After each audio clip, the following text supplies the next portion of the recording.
سچی کہانیاں۔ السلام علیکم دوستو، میں ہوں ماہرہ صدیقی۔ آج میں آپ کو ایک بہت ہی پیاری سی سٹوری سنانے والی ہوں جس کا نام ہے ایک امانت دار چرواہا۔ تو آپ سننے کے لیے تیار ہیں نا؟ چلیے شروع کرتے ہیں۔ حضرت عبداللہ بن عمر رضی اللہ عنہما بہت مشہور صحابی ہے۔ ایک مرتبہ وہ کچھ لوگوں کے ساتھ مدینہ منورہ سے باہر نکلے۔ گرمی کا موسم تھا، دھوپ بڑی تیز تھی۔ کچھ دیر کے بعد کھانے کے لیے دسترخوان بچھایا گیا۔ سب لوگ مل کر کھانا کھانے لگے۔ اچانک لوگوں نے دیکھا کہ ایک آدمی ان کی طرف چلا آ رہا ہے۔ وہ ایک چرواہا تھا، اپنے مالک کی بکریاں چلاتا تھا۔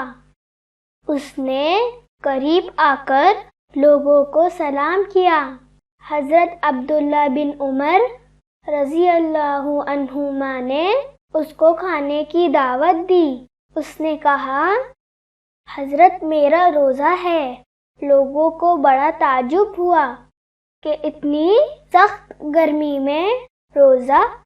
حضرت عبداللہ بن عمر رضی اللہ عنہما نے چاہا کہ اس کا امتحان لے۔ حضرت عبداللہ بن عمر رضی اللہ عنہما نے اس سے کہا، بھائی تمہارے پاس تو بہت ساری بکریاں ہیں، ایک بکری ہمیں بیچ دو، ہم اس کی قیمت بھی دیں گے اور افطاری کے لیے گوشت بھی دیں گے۔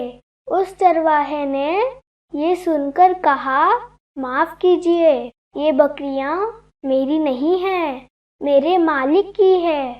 میں تو ایک چرواہا ہوں، یہ بکریاں میری ہوتی تو میں دے دیتا، میں انہیں کیسے دے سکتا ہوں؟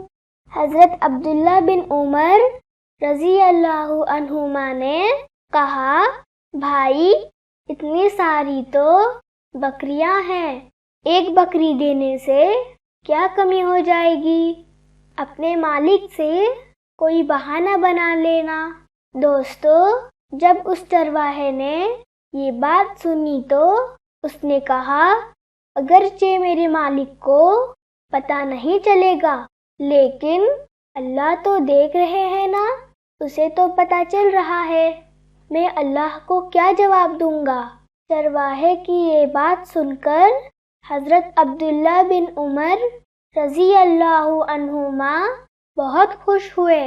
اتنے خوش ہوئے کہ مدینہ پہنچ کر اس چرواہے کے مالک سے اس کی ساری بکریاں خرید لی اور خود چرواہے کو بھی خرید لیا۔ پھر چرواہے کو آزاد کر کے ساری بکریاں اس کو دے دی۔ دوستو، اس واقعہ سے ہمیں یہ سبق ملتا ہے کہ ہم کو بھی اگر ہمارے ماں باپ یا اور کوئی دوسرا آدمی کوئی چیز رکھنے کے لیے دے تو ہرگز اس میں سے کچھ نہ لے، نہ تو خود اس کو استعمال کرے نہ اور کسی کو دے۔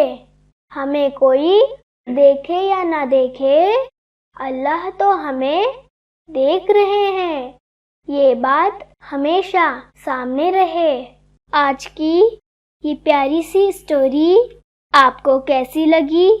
کمنٹ کر کے آپ ہمیں ضرور بتانا، اور آپ اگر ہمارا چینل پہلی مرتبہ دیکھ رہے ہیں تو سبسکرائب کر کے ہی جانا، اور ہاں بیل آئیکن کو بھی ضرور دبانا، تاکہ جب بھی ہم کوئی ویڈیو آپ کے لیے لائے تو آپ کو سب سے پہلے نوٹیفیکیشن مل جائے۔ چلیے اب ہم ملتے ہیں اگلی ویڈیو میں، جب تک کہ آپ اپنا خیال رکھیں۔ اللہ حافظ۔